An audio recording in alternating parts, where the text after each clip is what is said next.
வணக்கம். பாசிப்பருப்பு வச்சு நம்ம இன்றைக்கி ஒரு அல்வா செய்யலாம். முளைக்கட்டி எடுத்துக்கலாம் அல்லது ஊற வச்சு எடுத்துக்கலாம், நம்ம விருப்பம்தான். பச்சைப்பயிரை மிக்ஸி ஜாருக்கு மாற்றிட்டு அரைச்சி எடுத்துக்கணும். தாராளமாக தண்ணி விட்டு அரைச்சி எடுக்கிறப்போ நமக்கு ஃபில்ட்ரு பண்ண ஈஸியாக இருக்கும்.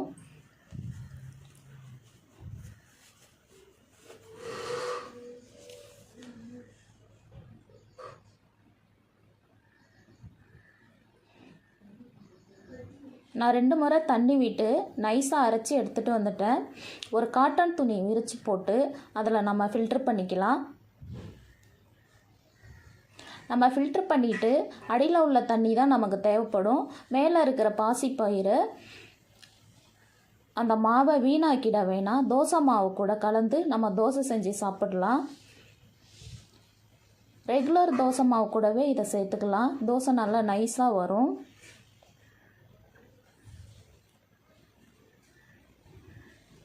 நம்ம தாராளமாக தண்ணி கலந்து ஃபில்ட்ரு பண்ணுறப்போ நமக்கு ஃபில்ட்ரு பண்ண ஈஸியாக இருக்கும். நமக்கு ஃபில்ட்ரு பண்ணி அடியில் கிடைக்கிற தண்ணி தான் தேவைப்படும். அந்த தண்ணியை 3/4 மணி நேரம் தட்டு போட்டு மூடி தனியாக வச்சிடணும்.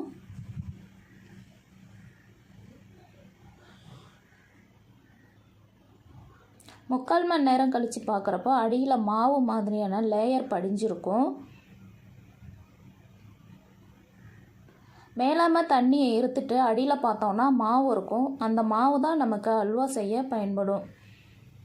அடியில் விரல் விட்டு இப்படி எடுத்து பார்த்தோன்னா மாவு தெரியும். இது கூடவே 1.5 கிளாஸ் தண்ணி சேர்த்துக்கலாம். 1.5 கிளாஸ் தண்ணி சேர்த்து நம்ம எந்த கடாயில் அல்வா செய்ய போகிறோமோ அதுக்கு மாற்றிக்கணும். மாற்றிட்டு கொஞ்சமாக தண்ணி ஊற்றி அலசி ஊற்றிக்கலாம். திரும்ப கடாயை அடுப்பில் வச்சுட்டு அடுப்பு ஹீட்டான உடனே நம்ம ஒரு கரண்டி வச்சு கிண்டணும். இதுக்கு அடிக்கனமான பாத்திரம் எடுத்துக்கணும். இதுக்கு 3 ஸ்பூன் நெய், 3 ஸ்பூன் ஆயில், 3/4 கப்பு நாட்டு சர்க்கரை சேர்த்துருக்கேன்.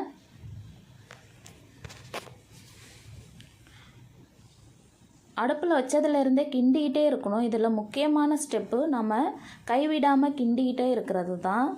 கிண்டி விடணும் நல்லா.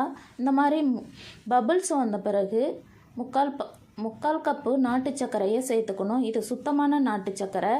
கல் மண் இருக்கும் அப்படின்னு ஃபீல் பண்ணிங்கன்னா நீங்கள் ஃபில்ட்ரு பண்ணி சேர்த்துக்கலாம்.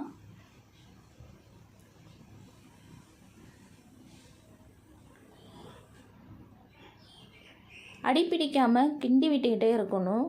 நாம் இதுக்காக எடுத்து வச்சுருக்கிற 3 ஸ்பூன் நெய், ஆயில் இடையிலையே சேர்த்து கிண்டி விடணும். அடிப்பிடிக்காமல் இருக்கும். அப்பப்போ இடையில ஆயில், நெய் சேர்த்து கிண்டுறப்போ நல்ல வாசனையாக இருக்கும்.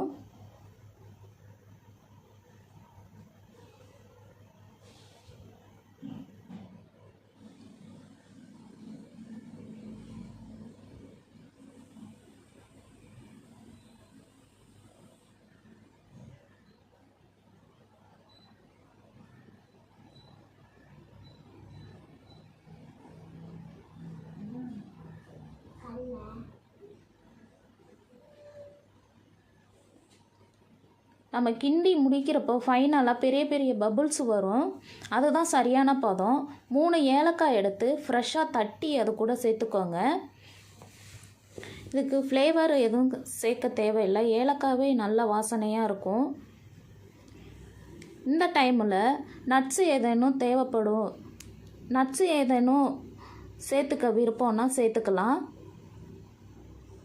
நான் இன்றைக்கி ப்ளெயினாக தான் செய்கிறேன். பெரிய பெரிய பபுள்ஸாக வரப்போ சரியான பதமாக இருக்கும். அதை வேறு ஒரு பாத்திரத்துக்கு மாற்றிடணும். மாற்றிட்டு ஆறுனதும் இன்னொரு பிளேட்டுக்கு கவுத்தி எடுத்துக்கலாம். கம்ப்ளீட்டாக ஆறுனதும் அல்வா பதத்துக்கு நல்லா கட் பண்ணி எடுக்கிறதுக்கு நமக்கு வரும்.